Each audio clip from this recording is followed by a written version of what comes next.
এই হোয়াটসঅ্যাপ লারা মারছে ভাই সব চলে আসছে কান সাপ। প্রিয় দেশ ও প্রবাসের ভাই ও বোনেরা যে যেখান থেকে যুক্ত আছেন সবাইকে জানাই আন্তরিক শুভেচ্ছা অভিনন্দন।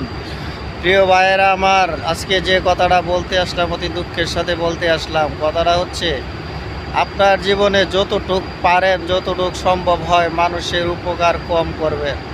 কারণ যতই উপকার করবেন ততই আপনার বিপদ আপদ সামনের দিকে আসবে, টেনশন বাড়বে। আর উপকার কম করবেন, আপনার স্বাস্থ্য, চেহারা, অর্থনৈতিক সব দিকেই ভালো থাকবে। যে যত সুযোগ পাবে আপনার কাছ থেকে যত সুযোগ নিতে চাইবে, সেজন্যই বলছি উপকার কম করতে চাইবেন, তারপরেও আপনি আপনার অনেক স্বাস্থ্য, চেহারা সব দিকেই ভালো থাকবে। যতটুকু কম করা যায় তাই ভালো। জীবনে কোনো দিন কারো জামিনদার হবেন না বা টাকার লেনদেন যতই কম করা যায় ততই ভালো। ইনশাল্লাহ সবাই ভালো থাকবেন, সুস্থ থাকবেন। দেখা হবে পরবর্তী কোনো এক ভিডিওতে। আজকের মতো এখানেই বিদায় নিচ্ছি। আল্লাহ হাফেজ।